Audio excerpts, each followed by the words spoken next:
பொதுவாகவே இந்த மக்கள் வந்து தனியார் வைத்தியசாலைகளை தான் கூடுதலாக நாடுகிறார்கள். ஏனென்னு சொன்னால், இந்த அரசாங்க வைத்தியசாலைக்கு போவது என்பதே ஒரு ஒரு துயரமான ஒரு நிலை மாதிரி. தனியார் வைத்தியத்துறையில் இருக்கக்கூடிய அந்த மருத்துவமனையில் போறவர் யார்? எங்கட அரச வைத்திய துறையில் இருக்கும் வைத்தியர்கள் அங்கேயும் கடமை புரிகிறார்கள்.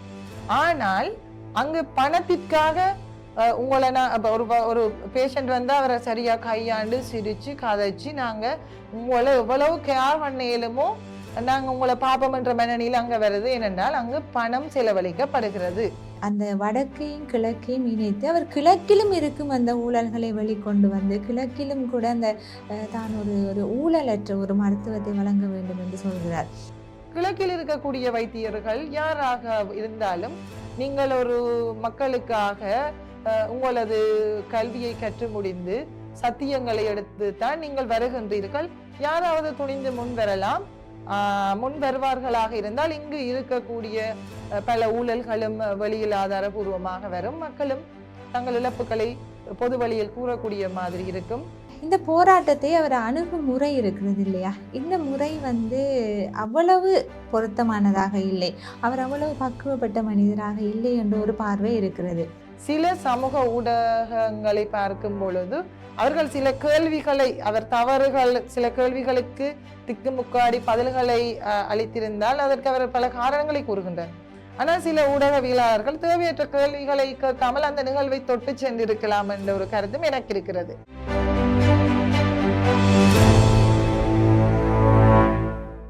அரசியலின் மறுபக்கம் நிகழ்ச்சி பார்வையாளர்களுக்கு வணக்கம். அரசியலின் மறுபக்கம் நிகழ்ச்சியில் நாங்கள் இந்த வாரம் அரசியல் பரப்பில் அல்லாத ஆனால் ஒரு அரசியல் நிகழ்ச்சி நிரலின் கீழ் இடம்பெறுகிறது என்று சந்தேகிக்கப்படும் ஒரு விடயம் தொடர்பாக பேச இருக்கிறோம். நாங்கள் பார்க்கலாம், வடக்கு மாகாணத்தில் ஒரு வைத்தியர் ஒரு பாரிய போராட்டத்தை முன்னெடுத்திருக்கிறார். அவருக்கு பின்னால் மக்கள் ஆயிரக்கணக்கான மக்கள் அவருக்கு பின்னால் கூடியிருக்கிறார்கள். வைத்தியர் அர்ஜுனா என்ற ஒரு வைத்தியர் அங்கு நடக்கும் ஒரு வைத்தியசாலையில் இருக்கும் ஊழல்கள், அங்கு நடக்கும் தவறான விடயங்களை சுட்டி காட்ட முனைந்திருக்கிறார். அதற்கு பின்னால் மக்கள் கூட அவருக்கு ஆதரவு தெரிவித்திருக்கிறார்கள். இவ்வாறான ஒரு நிலையில் சில இடங்களில் அவர் வடக்கு கிழக்கு என்று சில விடயங்களை பேசியிருக்கிறார். நாங்கள் வடக்கு கிழக்கில் நல்ல ஒரு மருத்துவத்தை கொடுக்க வேண்டும், நேர்மையான விடயங்களை செய்ய வேண்டும் என்று சொல்லி அவர் தெரிவித்திருக்கிறார். இது நாங்கள் வடக்கில் நடக்கும் இந்த விடயத்தை ஏன் கிழக்கில் பேச வேண்டும், இவ்வாறான ஒரு கேள்வி இங்கு இருக்கிறது. இது ஏனென்று பார்த்தால் நாங்கள் பார்க்கலாம், சமூக வலைத்தளங்களில் கூட அவருக்கு கிழக்கிலிருந்து ஒரு சராசரியான ஆதரவு அவருக்கு இருக்கிறது. இந்த சமூக வலைத்தளங்களில் இருக்கும் விடயத்தை நாங்கள் இவ்வளவு தூரம் ஒரு முக்கியத்துவம் கொடுத்து பேச வேண்டியதற்கான காரணம் இருக்கிறது.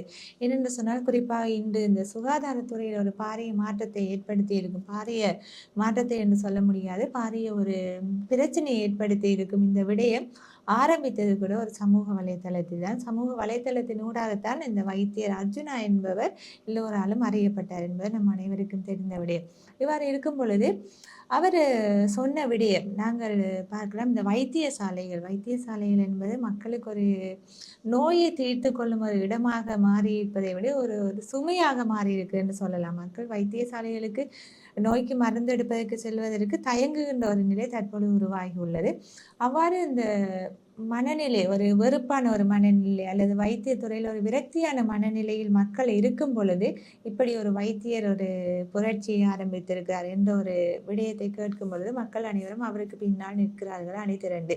இவ்வாறான ஒரு நிலையில் இவருடைய இந்த புரட்சியானது கிழக்கு மாகாணத்தில் தாக்கத்தை ஏற்படுத்துமா, கிழக்கிலிருந்து அவருக்கு ஆதரவு வழங்குகிறவர்கள் அவரிடமிருந்து என்ன எதிர்பார்க்கிறார்கள், இங்கு என்ன மாற்றத்தை எதிர்பார்க்கிறார்கள் என்பது தொடர்பாக இந்த கிழக்கிலிருந்து அவருக்கு ஆதரவு தெரிவிக்கும் ஒருவரை நாங்கள் இங்கு நிகழ்ச்சியில் அழைத்திருக்கிறோம். இது தொடர்பாக பேசுவதற்கு அவர் ஒரு அரசியல் பரப்பில் இருக்கும் ஒரு நபராகவும் இருக்கிறார். ஆகவே நாங்கள் இந்த விடயம் தொடர்பாக இன்று அவரோடு கலந்துரையாட இருக்கிறோம். அதற்காக நாங்கள் இந்த நிகழ்ச்சிக்கு ஒரு கலந்துரையாடலுக்கு அழைத்திருக்கிறோம் மட்டக்களப்பு மாவட்டத்தின் முன்னாள் மாநகர சபை உறுப்பினரான தயாலகுமார் கௌரியை நாங்கள் இங்கு அழைத்திருக்கிறோம். நாங்கள் அவரை நிகழ்ச்சியில் இணைத்துக் கொள்ளலாம். வணக்கம். வணக்கம். நீங்கள் ஒரு சமூக செயற்பாட்டாளரும் கூட. சமூக செயற்பாடுகள் மற்றது பெண்கள் சார்ந்த விடயங்களில் கூட நீங்கள் நிறைய ஈடுபட்டு வருகிறீர்கள். அதேபோன்று ஒரு கட்சியில் உறுப்பினராக இருக்கிறீர்கள். அரசியல் சார்ந்த விடயங்களையும் கூட நீங்கள் செய்து கொண்டிருக்கிறீர்கள். இவ்வாறான ஒரு நிலையில் கிழக்கிலிருந்து குறிப்பாக மட்டக்களப்பு மாவட்டத்திலிருந்து வைத்தியர் அர்ஜுனாவுக்கு ஆதரவு தெரிவிக்கும் ஒருவர் அந்த கடுமையான ஆதரவை நீங்கள் தெரிவித்துக் கொண்டிருக்கிறீர்கள் இல்லையா? நீங்கள் அவருக்கு ஆதரவு தெரிவிப்பதற்கான காரணம் என்ன? உண்மையிலேயே வைத்தியர் அர்ஜுனா தொடர்பாக சமீப காலமாக வைத்தியசாலைகளில் நடக்கக்கூடிய தவறுகள், அநீதிகள், பாரியளவு பொதுமக்கள் பாதிக்கப்பட்ட விஷயங்களை அவர் ஒரு சமூக ஊடகங்களூடாக வெளிப்படுத்தி இருந்தார். குறிப்பாக வடக்கில் சாவகச்சேரி வைத்தியசாலையில் கடந்த காலங்களில் அங்கு ஒரு பாரிய தவறுகள் உள்ளக ரீதியாக நடந்திருப்பதை பல உதாரணங்கள், ஆதாரங்களுடன் அந்த நடவடிக்கையை வெளியில் கொண்டு வந்து மேலும் பாதிக்கப்பட்ட உறவுகளின் கருத்துக்கள், அந்த இழப்புகளை அவர் வெளியில் சொல்லும் நோக்கோடு பல உயிரிழப்புகள் நடைபெற்றிருக்கின்றது. அங்கு தேவையான வசதிகள் ஏற்படுத்தப்பட்டிருந்தும் ஒரு சத்திர சிகிச்சை கூட சரியான முறையில் ஒரு இயங்காத நிலை காணப்பட்டிருக்கின்றது.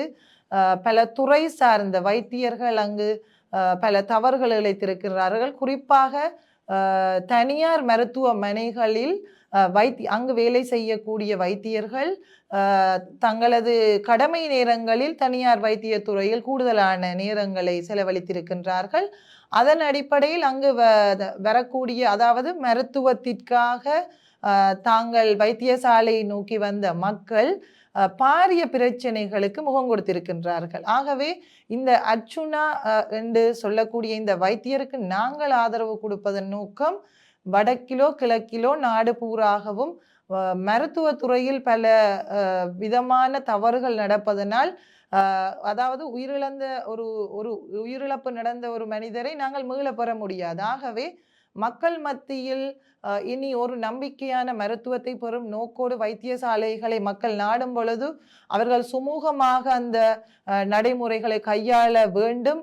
அதே போல் இந்த வைத்தியர் எடுத்திருக்கும் முயற்சி ஒரு பாரிய முயற்சி.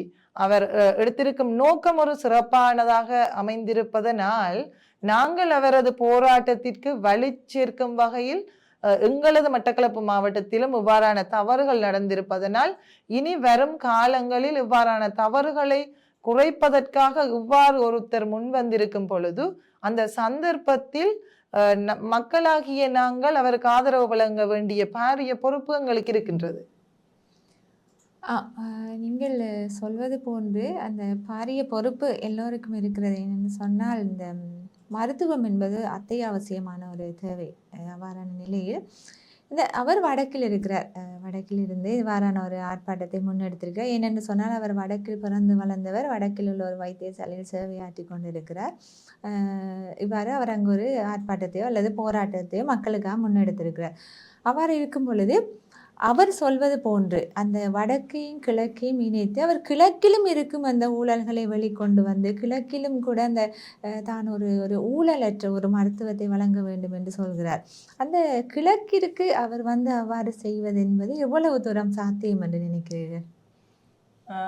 வடகிழக்கை அவர் ராமநாதன் அர்ஜுனா வைத்தியரின் பல நேர்காணல்களை அவர் தனது முக புத்தகங்களில் பல தகவல்களை பகிர்ந்ததை நான் அவதானித்திருந்தேன்.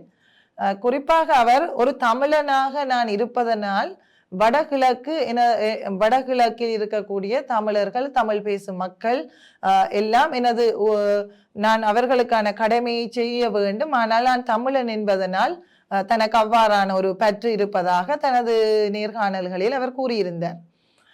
அவ்வாறு ஒரு பிரச்சனை வெடித்த பொழுது நான் தொடர்ச்சியாக அவர் வடகிழக்கு மக்கள், தமிழ் பேசும் மக்கள் என்றும் எங்களது முஸ்லிம் சமூகத்தாரையும் அவர் ஆதரித்தான் பேசிக் கொண்டிருக்கிறார்.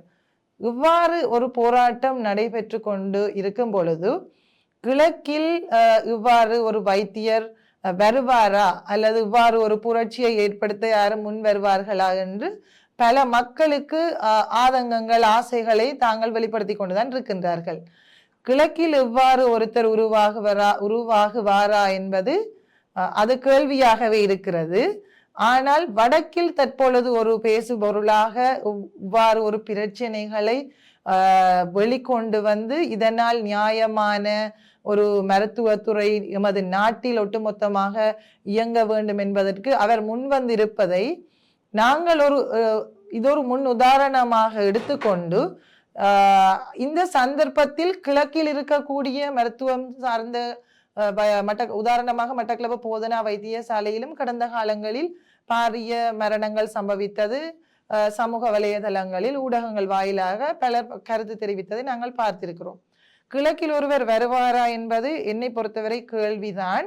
ஆனால் ஏன் ஒரு அர்ச்சுனா வைத்தியர் தனது ஒரு மருத்துவ துறை சார்ந்த ஒருவராக இருந்து தனது பதவி நிலையில் இருந்து பாரிய பிரச்சனைகளை தான் எதிர்நோக்குவார் என்று அவருக்கு தெரிந்திருந்தும் அவர் அதை தனது சுயநலமாக சிந்தித்து தன்னை காப்பாற்றி தானும் எல்லா வைத்தியர்கள் போலையும் தனது கடமையை மட்டும் பார்த்துவிட்டு செல்லக்கூடாது, நியாயமாக நான் எனது மக்களுக்காக இந்த நியாயங்களை பிரச்சனைகளை வெளியில் கொண்டு வர வேண்டும் என்று சிந்தித்திருப்பது தற்பொழுது எங்களுக்கு ஒரு உதாரணம். கிழக்கில் இருக்கக்கூடிய வைத்தியர்கள் யாராக இருந்தாலும் நீங்கள் ஒரு மக்களுக்காக உங்களது கல்வியை கற்று முடிந்து சத்தியங்களை எடுத்து தான் நீங்கள் வருகின்றீர்கள். யாராவது துணிந்து முன் வரலாம், முன் வருவார்களாக இருந்தால் இங்கு இருக்கக்கூடிய பல ஊழல்களும் வெளியில் ஆதாரபூர்வமாக வரும், மக்களும் தங்கள் இழப்புகளை பொது வழியில் கூறக்கூடிய மாதிரி இருக்கும். இன்னொரு அர்ச்சுனா தோன்றுவாராக என்று பொறுத்திருந்து பார்ப்போம்.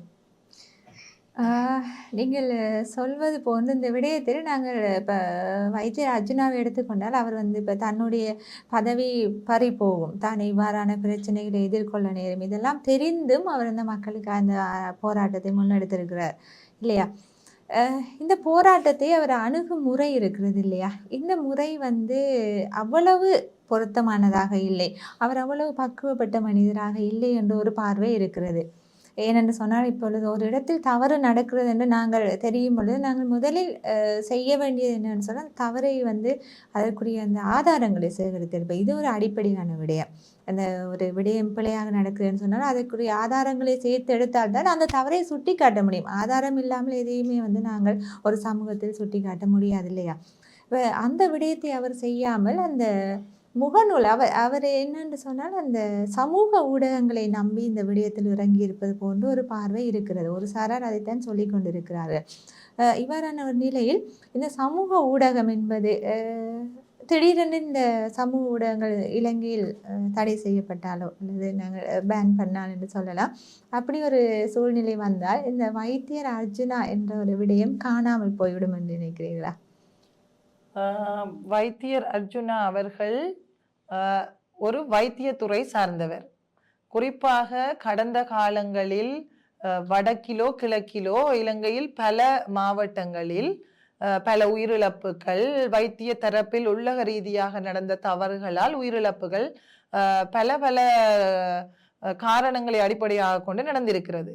இதை எமது மக்கள் ஒரு இழப்பை சந்தித்த பிறகு ஓரிரு தினங்களுக்கு நீங்கள் பார்த்திருப்பீர்கள், ஒட்டுமொத்த சமூக வலைதளங்களிலும் இவ்வாறு ஒரு சம்பவம் நடந்திருக்கிறது, மரணித்து விட்டார்கள், இதற்கு எங்களுக்கு நீதி கிடைக்க வேண்டும் என்றெல்லாம் அந்த உரிய தரப்பு ஏதோ ஒரு செய்தி தளங்களில் தங்களது கருத்துக்களை தெரிவிப்பார்கள்.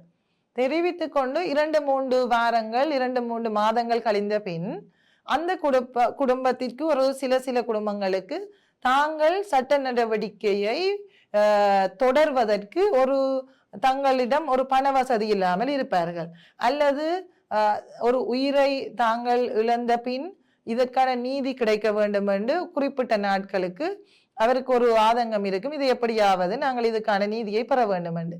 சிலர் நினைப்பார்கள் எப்படி என்றால், இதை நாங்கள் வைத்தியசாலை நடந்த பிரச்சனையை நீதிமன்றத்துக்கு கொண்டு போனாலும் எங்களுக்கு ஒரு நியாயமான தீர்ப்பு கிடைக்கவா போகுது. பலரை பார்த்திருந்தால் பலர் கூறுகின்றார்கள், எங்களுக்கு இப்படி ஒரு உயிரிழப்பு நடந்திருக்குது, ஒரு உதாரணத்துக்கு ஒரு மகப்பேறுக்கு வந்த ஒரு தாய், சிலர் மரணித்த சம்பவங்கள் பல வைத்தியசாலைகளில் நடந்திருக்கின்றது, மட்டக்களப்பு போதனா வைத்தியசாலையில் நடந்திருக்கின்றது. அவர்கள் கூறும் கருத்து என்னவாக இருக்கும் என்றால், சிலர் தொலைபேசி எடுப்பார்கள், இவ்வாறு இப்படி ஒரு விடயம் நடந்து விட்டது, இதற்கு என்ன செய்வது என்று சிலருக்கு அது சலித்து போய்விடும். நீதி கிடைக்காது, செத்தது எங்களோட உயிர் போயிட்டு இனி என்ன கிடைக்க போகுது. இவ்வாறான மனநிலையில் மக்கள் இருக்கின்றார்கள்.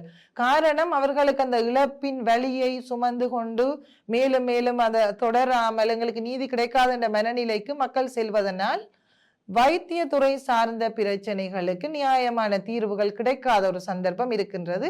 இது மக்களின் தவறு அல்ல. அவர்கள் இழப்புகளை சந்தித்திருந்த மனநிலையில் கிடைக்காது நீதி என்பதற்காக விலகி செல்கிறார்கள். சிலர் சட்டத்துறைகளை நீதிமன்றத்தை நாடும் பொழுது பலருக்கு நியாயமான தீர்ப்புகள் வழங்கப்பட்டிருக்கின்றது. அதற்கு பல வழக்குகள் உதாரணமாக இருக்கிறது, காணக்கூடியதாக இருக்குது. இவ்வாறான ஒரு சூழ்நிலையில் பல மக்களின் ஆதங்கங்கள், உள்ள குமுறல்கள், இழப்புகளை, உயிரிழப்புகளை சந்தித்த தாங்கள் இந்த இழப்புகளை எவ்வாறு இந்த சட்டத்தில் பெற முடியும் என்று பல நூற்றுக்கணக்கான மக்களின் ஒரு வெறித்தனமான அந்த இழப்பின் எண்ணம் தான் இன்று அர்ச்சுனா வைத்தியரின் வெளிப்பாடாக நான் பார்க்கிறேன். ஏனென்றால் சட்டத்தினால் எங்களுக்கு எதுவும் கிடைக்காது, இழப்புகளை சந்தித்த சமூகம். உதாரணமாக அவர் கூறியிருந்தார், நான் ஒரு யாழ்ப்பாணத்தில் ஒரு காணாமல் ஆக்கப்பட்ட ஒரு குடும்பத்தின் ஒரு தகப்பனின் பிள்ளை. அவருக்கு அந்த இழப்புகள் தெரிந்திருக்கின்றது. எனது கேள்வி என்ன, எத்தனை வைத்தியருக்கு வைத்தியத்துறை சார்ந்து அந்த துறை சார்ந்த ஒருவரால் அங்குள்ள பிரச்சனைகளை பொது வழியில் கொண்டு வர முடியும்? அங்கு ஏதோ ஒரு வகையில் தாங்கள் பிரச்சனைகளில் சிக்கிவிடக்கூடாது. எனக்கு மேலதிகாரிகள், சுகாதார அமைச்சுகள், பல பல தரப்பட்ட நிர்வாக கட்டமைப்புகளினால் சிக்கல்கள் ஏற்படுத்தப்பட்டால் ஒரு வைத்தியத்துறையில் பல சட்ட சிக்கல்கள், சில வரையறைகள் இருக்கிறது. பொது வழிகளில் கையாளும் பொழுது அழுத்தங்கள் ஏற்படும். சுகாதார கட்டமைப்புகளில் பல விதமான சட்ட ஏற்பாடுகள், சிக்கல்கள் இருக்கிறது. ஒரு சராசரி இழப்புகளை சந்தித்து ஒரு மனிதன் பேசும் பொழுதே அது பாரிய அளவு வெற்றி பெற முடியாது. அவ்வாறு இருக்கும் பொழுது ஒரு வைத்தியர் பல மக்களின் உள்ள குமுறல்களை வெளியில் கொண்டிருப்பது, அவர் கையாண்டிருப்பது முதலாக சமூக ஊடகங்களைத்தான். அதற்கு பிறகுதான் அந்த அங்கீகாரம் பெற்ற ஊடகங்கள் அந்த செய்திகளை வெளியில் கொண்டு வர பரப்ப வெளிக்கிட்டது. அந்த அவர் சில ஊடகங்களில் சில அரசியல்வாதிகளை பற்றி சில விடயங்களை பற்றி சம்பந்தமில்லாத கேள்விகளுக்கு பதிலளித்தும் இருந்தார். சில விமர்சனங்களுக்குள் ஆளாக்கப்பட்டிருந்தார்.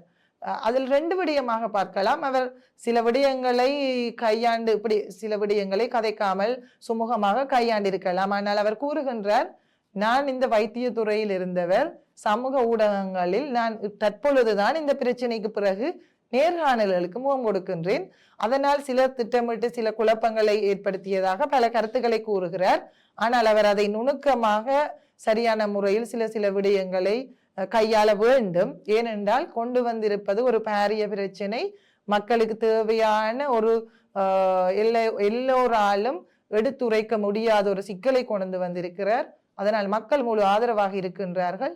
சில சமூக ஊடகங்களை பார்க்கும் பொழுது அவர்கள் சில கேள்விகளை, சில கேள்விகளுக்கு திக்குமுக்காடி பதில்களை அளித்திருந்தால் அதற்கு அவர் பல காரணங்களை கூறுகின்றார்.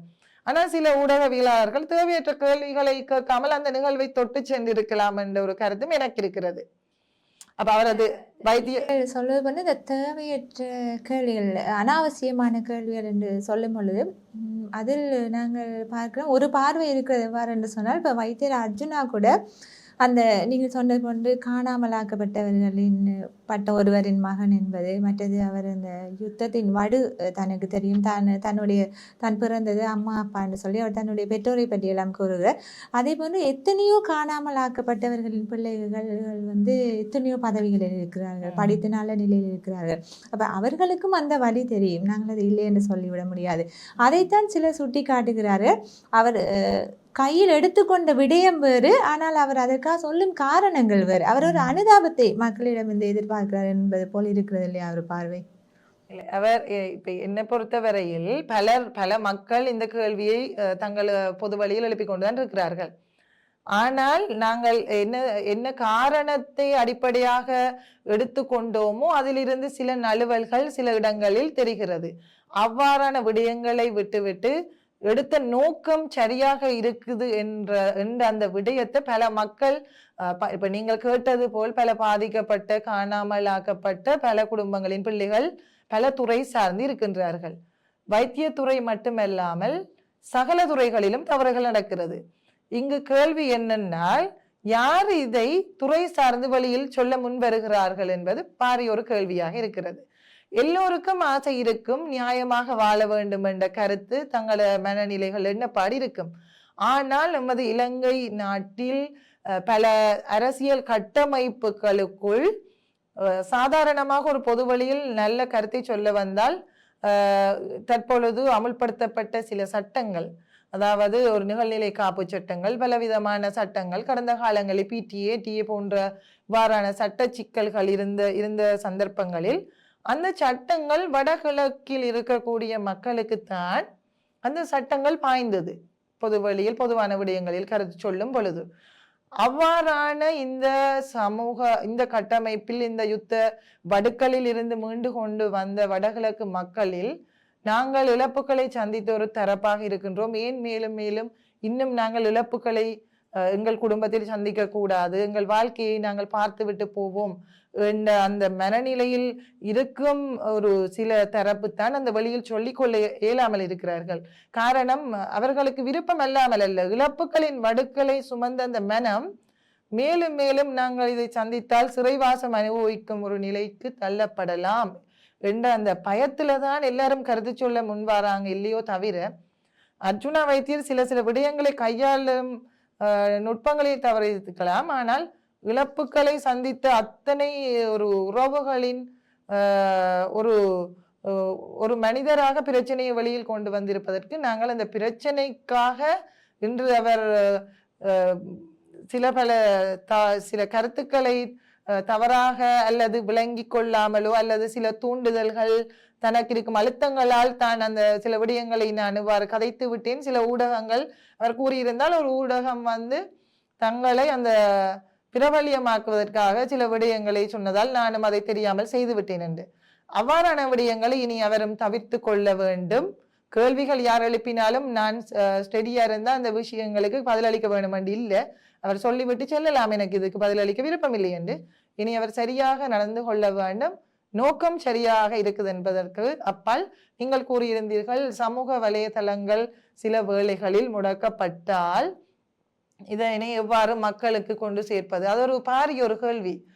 கடந்த காலங்களில் சில உதாரணமாக அந்த திகன பிரச்சனை நடந்த நேரத்துல சமூக வலைதளங்களின் ஊடாக அந்த வீடியோ லைவுகள் போட பாரிய ஒரு பிரச்சனைகள் அங்கு வெடிக்க ஆரம்பித்தது. மேலும் மேலும் பிரச்சனைக்கு மேல் பிரச்சனைகள் வெடிக்கும் பொழுது அரசினால் சமூக வலைதளங்கள் முடக்கப்பட்டது. அதற்கு பிறகு அந்த பிரச்சனை அதன் நோக்கம் அந்த சமயத்தில் அந்த வலைதளங்களினால் பிரச்சனை பாரியளவு கருத்து முரண்பாடுகள், இன முறுகல்களை தோற்றுவிக்கும் கருத்துக்கள் அங்கு பாரியளவு கடத்தப்பட்டதனால் முடக்கப்பட்டது.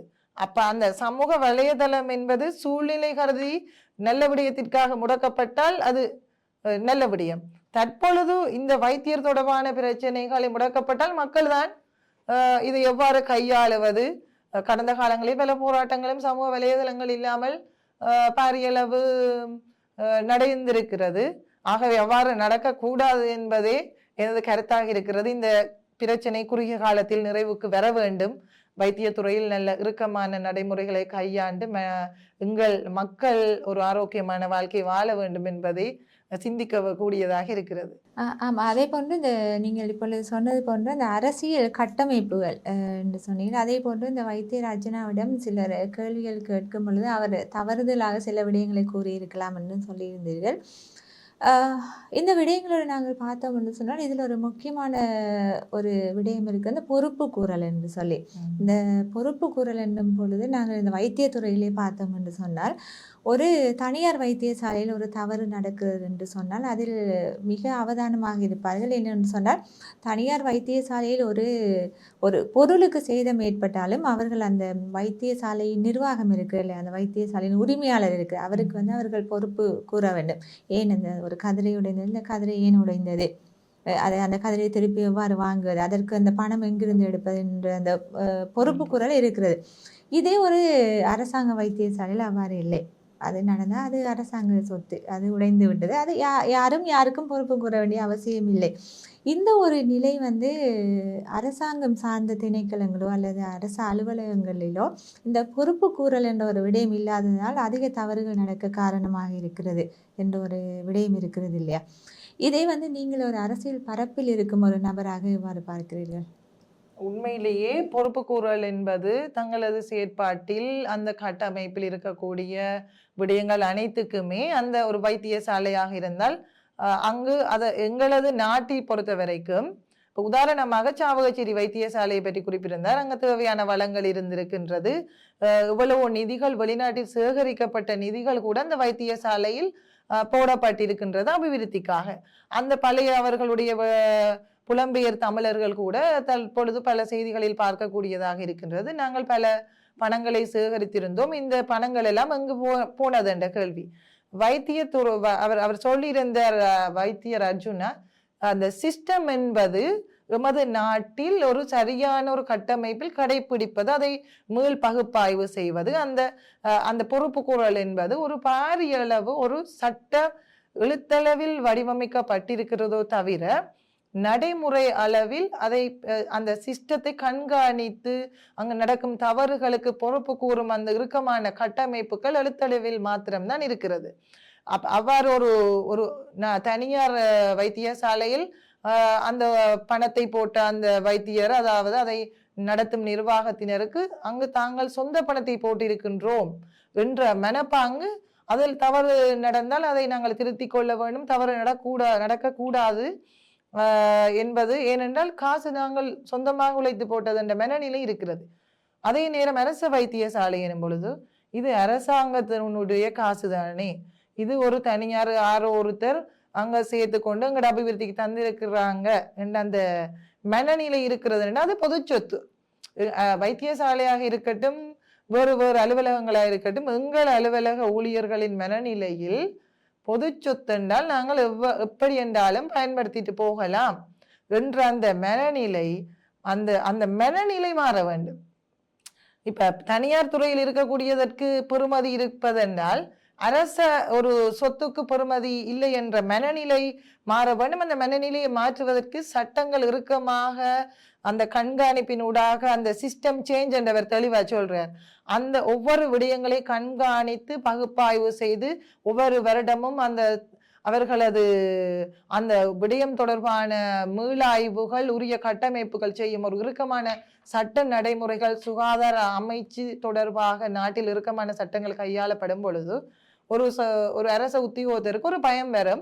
நான் இதில் தவறு விட்டால், இப்ப மேற்கத்திய நாடுகளில் ஒரு சிறிய தவறு விட்டால் அவர்களுக்கு அந்த தவறை நான் விட்டிருக்கின்றேன், இதற்கு நான் பொறுப்பு கூறுவேன் என்ற மனநிலை அவர்களுக்கு இருக்கிறது. என்றால் ஆரம்ப கல்வி தொடக்கம் அவர்கள் கல்வி திட்டங்களிலேயே அவர்கள் அந்த மனப்பாங்குகளை, பொறுப்பு கூறல்களை அடிப்படையாக வளர்த்து விட்டார்கள்.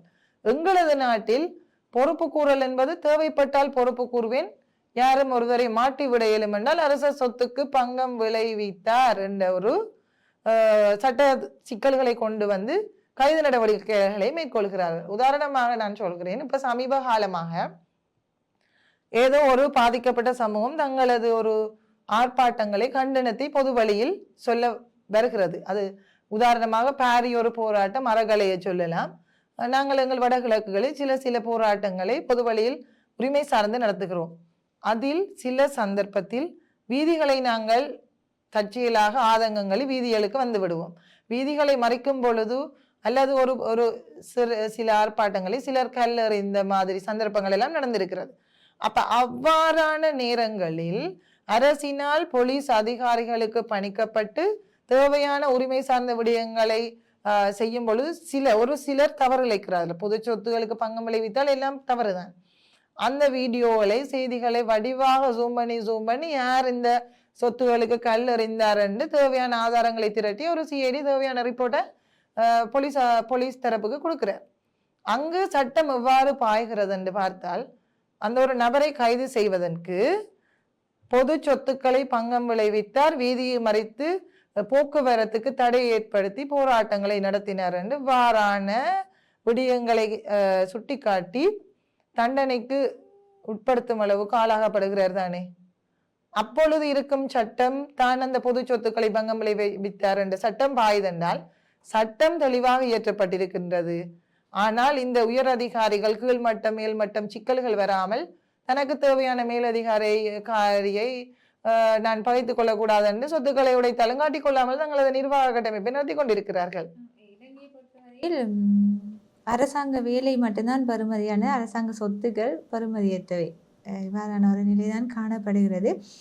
அதே போல் நாங்கள் கிழக்கை பற்றி பார்த்தோம்னு சொன்னால், இப்போ கிழக்கில் மட்டுமல்ல, பொதுவாகவே இந்த மக்கள் தனியார் வைத்தியசாலைகளை தான் கூடுதலாக நாடுகிறார்கள். ஏனென்னு சொன்னால், இந்த அரசாங்க வைத்தியசாலைக்கு போவது என்பதே ஒரு ஒரு துயரமான ஒரு நிலை மாதிரி. அதாவது முதலாவது அங்கு வைத்தியசாலை முன்னால் நிற்கும் அந்த காவலாளி, அவர் மக்களை நடத்தும் விதம் மிகவும் அது எல்லா வைத்தியசாலையிலும் இருக்கிறது. அவர்கள் அந்த மக்களை அங்கு வரும் நோயாளர்களை நடத்தும் விதம் மிகவும் மோசமாக இருக்கும். அதே போன்று உள்ளே இருக்கும் சிற்றூழியர்கள், அவர்கள் இந்த நோயாளிகளை அவர்களுடைய நோய் நிலைமை அதிகரிக்க செய்யும் அளவிற்கு தான் அந்த நோயாளிகளை நடத்துகிறார்கள். இது எல்லா வைத்தியசாலையிலும் எல்லா மாவட்டங்களிலும் இருக்க வைத்தியசாலையிலும் இடம்பெற்று கொண்டிருக்கிறது. அவ்வாறு இருக்கும் பொழுது இந்த வைத்தியசாலை என்ற இந்த கட்டமைப்புக்குள் இருக்கும் இந்த காவலாளி தொடக்கம் சிற்றூழியர் இருந்து வைத்தியர்கள் வரை எல்லோரிடமும் தவறு இருக்கிறது. அவ்வாறு இருக்கும்போது வைத்தியர்களை மட்டும் அந்த குறை சொல்வது பொருத்தமானதாக இருக்கிறதா? உண்மையிலேயே வைத்தியர்களை அதாவது தவறுகள் நடந்த பொழுது சில வைத்தியர்கள் தான் அந்த தவறு இழைத்திருப்பார்கள். வைத்தியர்களை பொறுத்தவரை பல வைத்தியர்கள் என்று தங்களது மனசாட்சிக்கு அதாவது பொதுமக்களை சரியாக கையாள வேண்டும், அவர்களுக்கு சரியான மருத்துவம் போய் சேர வேண்டும் என்று தங்களை அர்ப்பணித்து செயற்படும் வைத்தியர்கள் வளர் இருக்கின்றார்கள்.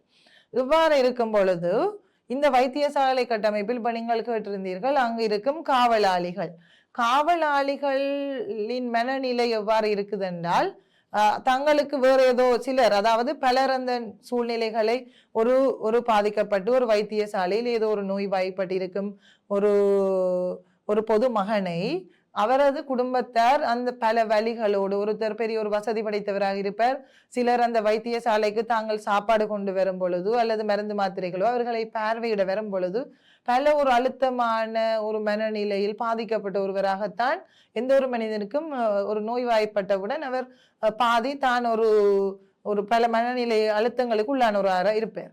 இந்த வரும்பொழுது இந்த காவலாளிகள் என்ன செய்கிறார்கள் என்றால், அவர்களுக்கு என்று பணிக்கப்பட்டிருக்கும் அந்த நிர்வாகம் சார்ந்தவர்களுக்கு, என்னை பொறுத்தவரை நான் மக்கள் சார்பாக இதை கூறிக்கொள்ள விரும்புகிறேன். ஏனென்றால் போன கிழமை கூட ஒரு காவலாளி தவறான ஒரு வார்த்தைகளை பிரயோகிச்சதாக போடப்பட்டிருந்தது. இதை நாங்கள் உடனுடன் கதைத்து விட்டு செல்வதனால் தவறிழைத்தவர்கள் மீண்டும் மீண்டும் தவறிழைப்பதற்கு ஒரு சந்தர்ப்பம் அமைகிறது. அந்த காவலாளிகளுக்கு உண்மையிலேயே அவர்கள் அந்த ஒரு கடமை சார்ந்து மட்டும்தான் அங்கு பணிக்கப்படுகிறார்கள். அவர்களுக்கு சிலருக்கு வைத்தியத்துறை சார்பாக, அதாவது ஒரு பொதுமக்களுடன் எவ்வாறு அணுகுவது என்ற அந்த ஒரு பயிற்சிகள், அந்த ஒரு நிலைப்பாடுகள் அவர்களுக்கு அடிமட்டத்தில் இருந்து வருவார்கள். சிலர் கல்வி கற்றிருப்பார்கள், சிலர் கற்காதாக்களாக இருப்பார்கள். ஆனால் அவர்களின் மனநிலைகளில் பொது வழிகளில் எவ்வாறு கையாள வேண்டும் என்பது அந்த செக்யூரிட்டி சர்வீஸ் அவங்க இனிவரும் காலங்களில் சில பயிற்சி நெறிகளை அவர்களுக்கு வழங்கி பொது வழிகளில் இவ்வாறான கருத்துக்களை எவ்வாறு நான் உரையாடும் பொழுது எவ்வாறு பேச வேண்டும்.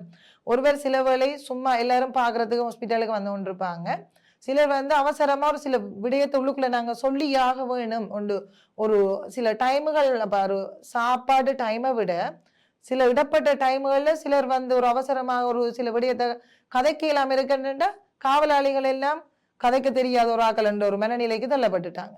அப்ப அவர்களுக்கு சில பயிற்சிகளை வழங்கி செக்யூரிட்டி சர்வீஸ்ல இருக்கிற ஆக்களுக்கு, அதாவது நாங்க அப்டேட் இல்லை. அப்ப அந்த வைத்தியசாலையை பொறுத்த வரைக்கும் இந்த பிரச்சனை ஆரம்பித்த காலத்திலிருந்து டாக்டர் அர்ஜுனா சொல்ற சிஸ்டம் சேஞ்ச் இல்லைன்றா இதுவும் ஒரு சிஸ்டம் பிரச்சனை தான். அவர்களுக்கு சில பயிற்சிகளை வழங்கி அவர்கள் கையாளும் நுட்பங்களை ஒரு நாள், இப்ப நாங்கள் கூட சில ஆரம்ப காலத்தில் பல பயிற்சிகளை எங்களுக்கு வழங்கப்பட்டதால் தான் பொது வழிகளில் எங்களுக்கும் சில விடயங்களை பேசக்கூடியதாக இருக்கிறது. அவ்வாறான ஒரு 2-3 தினங்கள் அவர்களுக்கு சில பயிற்சி நெறிகளை கொடுக்கலாம். அப்ப வைத்தியசாலையை பொறுத்தவரை தனியார் வைத்தியத்துறையை நாடி போவது தொடர்பாக கேட்டிருந்தீர்கள். வைத்தியசாலைகளில் கூடுதலாக வருபவர்கள் அதாவது வருமானங்கள் ஒரு குறைந்தபட்சத்தில் இருக்கும் ஒரு குடும்பங்கள் பொதுமக்கள் தனியார் வைத்தியசாலைகளுக்கு போக முடியாது. தனியார் வைத்தியசாலைக்கு போகக்கூடியவர்கள் ஓரளவு பலம் இருப்பவர்கள் அல்லது இந்த அரச வைத்தியசாலையில் நம்பிக்கை இல்லாத தன்மைக்கு தள்ளப்பட்டவர்கள் தாங்கள் ஒரு சத்திர சிகிச்சையை மேற்கொள்ளும் பொழுது இங்கு தவறுகள் நடந்து விடுமோ, இங்கு ஏதும் உயிரிழப்பு நடந்து விடுமோ என்ற அந்த வழிகள், அந்த பயங்கள் கடந்த காலங்களில் நடந்த சம்பவங்களை வைத்துக் கொண்டுதான் தனியார் வைத்தியசாலைக்கு செல்கிறார்கள். அதில் தாங்கள் மேலதிகமாக கடனை பெற்று ஒரு சிகிச்சைக்கு செல்லும் பொழுது பொருளாதார நெருக்கடிக்கு ஆளாகின்றார்கள்.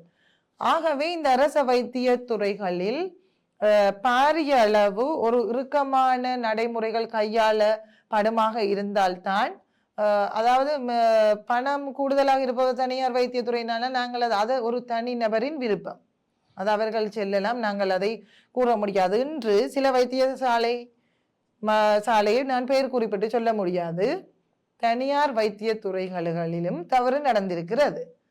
அதையும் எங்கள் மக்களுக்கு தெரிந்த விடயம். தற்பொழுது சில தவறுகள் நடந்து அங்கு தடயங்கள் இல்லாமல் கொழும்பிற்கு மேலதிக சிகிச்சைக்காக சென்றவர்களும் இருக்கின்றார்கள். தனியார் வைத்திய துறையில் இருக்கக்கூடிய அந்த மருத்துவமனையில் போறவர் யார்? எங்கட அரச வைத்திய துறையில் இருக்கும் வைத்தியர்கள் அங்கேயும் கடமை புரிகிறார்கள். ஆனால் அங்கு பணத்திற்காக உங்களை ஒரு பேஷண்ட் வந்து அவரை சரியா கையாண்டு சிரிச்சு கதைச்சு நாங்க உங்களை எவ்வளவு கேர் பண்ண இயலுமோ நாங்க உங்களை பாப்போம் என்ற மனநிலையில் அங்க வருது. ஏனென்றால் அங்கு பணம் செலவழிக்கப்படுகிறது.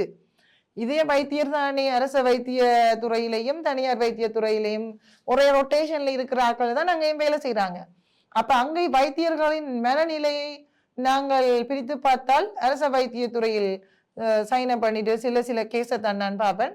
மிச்ச டைம் நீங்க மட்டக்களப்பு போதனா வைத்தியசாலையில் ஒரு குழு இறங்கி சரியான ஒரு பகுப்பாய்வோ ஏதோ ஒரு சட்ட நடைமுறைக்கு அமைவாக வைத்தியர்களின் நேரத்தை அவர்கள் எவ்வளவு தூரம் செலவழிக்கிறார்கள் என்று பார்த்தால், குறிப்பிட்ட ஒரு இன்றைக்கு ஒரு மகப்பேறு இருக்குதுன்னா அதை தூக்கி நாளைக்கு போட்டுட்டு இன்னைக்கு ஒரு தனியார் வைத்தியசாலையில இந்த 2-3 கேஸ் முடிக்க வேண்டும் என்று அவர் அதை முடித்து விட்டுத்தான் அரச வைத்தியசாலைக்கு வருகிறார். இது அனைவருக்கும் தெரியும். இதை பொதுமக்களாக சொல்லும் பொழுது தெளிவாக அதை ஏற்றுக்கொள்ளாத நிலை. ஏனென்றால் அங்குள்ள ஆதாரங்கள் அந்த கட்டமைப்புக்குள்ளேயே மறைத்து வைக்கப்படும். அதை அர்ஜுனா வைத்தியர் சொல்வதால் தான் என்று ஒரு பேசும் பொருளாக மாறி இருக்கிறது. குறிப்பாக கடந்த காலங்களில் என்னிடமும் ஆதாரங்கள் இருக்கிறது. வைத்தியத்துறையில் மட்டக்களப்பு போதனா வைத்தியசாலையில் பல ஆதாரங்கள் மறைக்கப்பட்டு இன்று திசை திருப்பப்பட்ட வழக்குகளின் கதைகளும் என்னிடம் இருக்கிறது. நாம் இன்று பேசிக்கொண்டிருக்கும் விடயம் தொடர்பாக கடைசியாக வைத்தியர் அர்ஜுனா இருக்கிறார் இல்லையா, அவர் வந்து வைத்தியத்துறையிலே அவர் கொண்டு வந்திருக்கும் அந்த ஒரு போராட்டம், ஒரு பாரிய ஒரு மாற்றத்தை ஏற்படுத்துவதற்காக அவர் ஒரு போராட்டத்தை முன்னெடுத்திருக்கிறார். இந்த போராட்டம் கிழக்கில் ஒரு தாக்கத்தை ஏற்படுத்தும் என்று சொல்லி கிழக்கில் இருந்து வைத்தியர் அர்ஜுனாவிற்கு ஆதரவு வழங்கும் ஆட்கள், அதாவது ஆதரவு வழங்குகிறவர்கள் குறிப்பாக நீங்களும் கூட நினைக்கிறீர்களா அந்த தாக்கத்தை ஏற்படுத்தும் என்று சொல்லி? அதாவது அவருக்கு ஆதரவு, உதாரணமாக பொது வழியில் இப்ப ஆதரவு என்பது நாங்கள் ஒரு விடயம் உண்மைத்தன்மை இல்லாத ஒரு விடயத்திற்கு நாங்கள் ஆதரவளிக்க முடியாது. நான் ஆதரவளிக்க என்னை போல் பலர் என்று பேசிக் கொண்டிருக்கிறார்கள். எல்லோருடைய மனதிலும் இந்த வைத்தியர் எடுத்த விடயத்தில் பல தடயங்கள் பல சாட்சியங்கள் விசாரிக்கப்பட்டு இவ்வாறான ஒரு பிரச்சனை நாட்டில் ஒரு மாற்றத்தை ஏற்படுத்தும் பொழுது அது வடகிழக்கு இல்லாமல் நாடு பூராகவும் தமிழ் பேசும் மக்களோ சிங்கள மக்களோ எல்லாரும் பாதிக்கப்படுகிறார்கள். அவ்வாறான வைத்தியத்துறை கட்டமைப்பில் ஒரு இறுக்கமான மாற்றங்கள் வரும் பொழுது ஒரு ஆரோக்கியமான நாட்டை கட்டி எழுப்புவதற்கு ஒரு ஏதுவாக இருக்கும். நான் அந்த விடயத்தை அவருக்கு ஆதரவாக பேச எடுத்தது, என்னிடம் சில பாதிப்புகள் இருந்தது. குறிப்பாக எனது குடும்பம் சார்ந்த பாதிப்புகள் நடைபெறவில்லை. நான் மட்டக்களப்பு மாநகர சபையில் 2018ஆம் ஆண்டு உள்ளூராட்சி தேர்தல் நடைபெற்ற பின் ஒரு மாநகர சபை உறுப்பினராக பல பெண்கள் தொடர்பாக இவ்வாறான பொது விடயங்களை கையாண்டிருந்தேன். அரசியல் கட்சிகளுக்கு அப்பால் சில கட்சிகள் ஏன் இவ்வாறு கதைக்க வேண்டும் என்ற ஒரு கேள்விகள் கூட தொடுத்து எனக்கு பாரிய பிரச்சனைகளுக்கும் ஆளாக்கப்பட்டேன். ஆனால் நாங்கள் ஒரு பெண்ணாக பல விடயங்களை, நியாயமான விடயங்களை கொண்டு வர வேண்டும். பெண்களாலும் அரசியல் அடையாளங்களை வைத்துக்கொண்டு பல பிரச்சனைகளுக்கு தீர்வு காண ஒரு உதாரணமாக நாங்கள் முன் வரும் பொழுது எங்களது நாட்டில் 52% பெண்கள் இருக்கின்றார்கள். ஆனால் அரசியலை பொறுத்தவரை 25% பெண்களே கடந்த உள்ளூராட்சி தேர்தலில் உள்வாங்கப்பட்டார்கள். நாங்கள் ஒரு நல்ல விடயங்களை சர்ச்சைகளுக்கு ஆளாக்கப்பட்டால் கூட நியாயமான விடயங்களை கொண்டு வரும் பொழுது எங்களுக்கு பின்னால் வரும் பெண்களுக்கு ஒரு தைரியம் வரும், நாங்களும் இவ்வாறான விடயங்களை முன்னோக்கி செல்வோம் என்று. அப்ப 2018 நான் மாநகர சபை உறுப்பினராக தெரிவான பின் 2019 நான் ஒரு செய்தியை பார்க்கிறேன் சமூக ஊடகங்களில். மட்டக்களப்பு போதனா வைத்தியசாலையில் வந்தாறுமுல்லையில் இருந்து சிறு காயங்கள் ஏற்பட்டு விபத்துக்குள்ளான ஒரு சிறுவன் மட்டக்களப்பு போதனா வைத்தியசாலையில் அனுமதிக்கப்பட்டு குறைந்தது 18-19 நாட்கள் வைத்தியசாலையில் அனுமதிக்கப்பட்டிருந்த நிலையில் மரணித்தார் என்ற ஒரு செய்தியை பார்க்கிறேன். அங்க அந்த தாய் கதறி எழுகிறார், இப்படி பல பிரச்சனை, பிள்ளைய வைத்தியர்கள் கொண்டு விட்டார்கள் என்ற அந்த அவ்வாறான கருத்துக்களை நான் பார்த்துவிட்டு நாங்கள் அந்த மரண வீட்டிற்கு சென்றிருந்தோம்.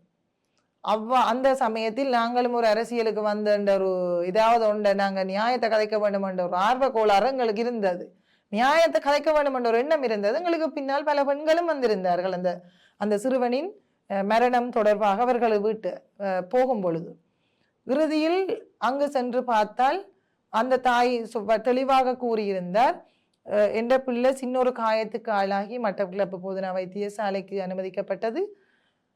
அந்த பிள்ளைக்கு குருதி மாதிரி, அதாவது பிளட் குரூப், அந்த சிறுவனுக்கு செலுத்தக்கூடிய பிளட் குரூப்பை செலுத்தாம வேற ஒரு பிளட் குரூப்பை அந்த சிறுவனுக்கு செலுத்தி அந்த குரூப்பை மாற்றி ஏற்றினதால தான் அந்த பிள்ளைக்கு மரணம் நடந்தது.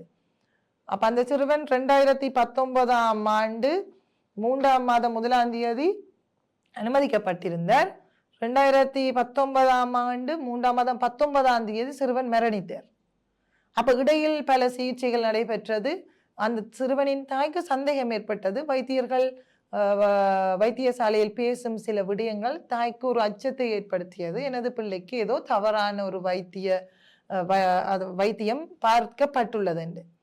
அந்த சந்தேகத்தில் தாய் பல கேள்விகளை எழுப்ப தொடங்கி இருக்கிறார். நீங்கள் ஏதோ தவறு இழைத்திருக்கிறீர்கள், நீங்கள் கதைப்பது என் காதில் விளங்கியது, பிள்ளைக்கு ஏதோ பிரச்சனை நடந்திருக்குது என்று. அந்த நேரத்தில் நான் இதை கூறுவது ஏனென்றால், தற்பொழுது சில பல கருத்துக்களை வைத்தியர் ஊடகங்களில் தெரிவிக்கும் பொழுது வைத்தியருக்கு மனநிலை சரியில்லையோ என்ற கருத்துக்களை, வதந்திகளை கிளப்பி கொண்டிருக்கின்றார்கள். இது வைத்திய துறையில் சில சவால்களுக்கு முகம் கொடுக்கும் பொழுது அந்த துறை சார்ந்தவர்கள் எழுப்பும் ஒரு மர்மமான ஒரு பிரச்சனை தான் இது. இந்த தாய் கேள்வி கேட்கும் பொழுது இந்த தாய் மனநிலை சரியில்லாதவர் என்று அந்த சில பிரச்சனைகளுக்குள் அந்த வைத்தியர்களால் ஒதுக்கப்பட்டார். இவருக்கு மனநிலை சரியில்லை, தேவையில்லாம எங்களை குற்றம் சுமத்துறாண்டு. அங்க அந்த தாய் ஒரு மனநிலை பாதிப்புக்கு ஆளாக்கப்படவில்லை. இவர்கள் அங்கு தாங்கள் சூழ்ச்சிமமாக இந்த பிரச்சனையை திசை திருப்பதற்காக தாய்க்கு மனநிலை சரியில்லை என்ற அந்த கருத்துக்களை சொல்லி திசை திருப்பி அந்த தாய் அந்த இழப்பிலிருந்து வெளியால வந்து தாய்க்கு கிட்டத்தட்ட எனக்கு தெரிந்து 8 மாதத்திற்கு பிறகுதான் இந்த கையில் எனக்கு ஆதாரம் இருக்கிறது, இந்த மரண சான்றிதழ் வழங்கப்பட்டது. எனது சிலர் எனக்கு உதவி செய்திருந்தார்கள், இவருக்கான வழக்கை தொடருவோம் என்று தாய் கூறியிருந்தார். எனக்கு ஒரு சதமும் காசை நான் எதிர்பார்க்கவில்லை. எனக்கு நடந்த இந்த இழப்பு எந்த தாய்க்கும் வரக்கூடாது. தாய் ஒரு பணத்தை எதிர்பார்க்கும் நோக்கம் இல்லை, ஒரு பண பலம் பொருந்தின ஆளும் இல்லை. ஏழைத்தாய் இன்றும் வந்தாறுமுலையில் இருக்கின்ற இதை நான் நீதிக்கு கொண்டு செய்தால் எனக்கு நியாயமான தீர்ப்பு கிடைக்க வேண்டும். என்னை போல் பல தாய் உயிரிழப்புகளை சந்திக்க கூடாது என்ற நோக்குக்காக அவ வந்தார். 3-4 வருடங்கள் இந்த கேஸ் மட்டக்களப்பு நீதிமன்றத்தில் நடந்து கொண்டிருக்கின்றது. குறிப்பாக கடந்த காலங்களில் நீதிபதி ரிஸ்வான் அவர்கள் இருக்கும் பொழுது இந்த கேஸ் ஒரு இறுக்கமான சூழ்நிலைக்கு சென்று நிறைவுக்கு வரும் ஒரு தருவாயில் இருந்தது. பல திசை திருப்பல்கள் இருந்தது.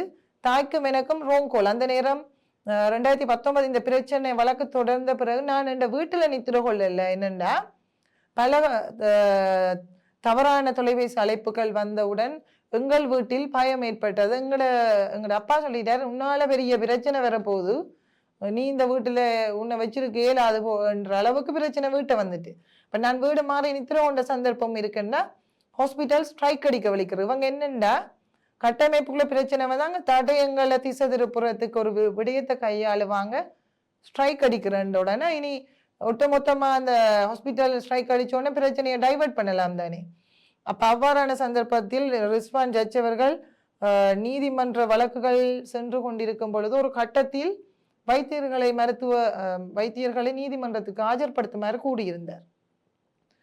ஆஜர்படுத்துவோம் என்று சென்ற போலீசார் அந்த ஒரு நாள் வழக்கு நடந்தது, மதியத்திற்கு பிறகு இந்த வைத்தியர்களை கொண்டு வாருங்கள், நீதிமன்றத்தில் ஆஜர்படுத்துங்கள்.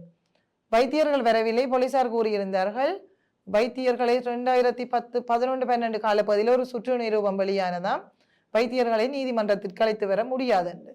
அப்ப நீதவான் வடிவா தெளிவா கூறியிருந்தார், அதே காலப்பகுதியில் சுற்று நிரூபங்கள் தேவை ஏற்படின் வைத்தியர்களை விசாரிக்கவும் அழைத்து வரலாம் என்று.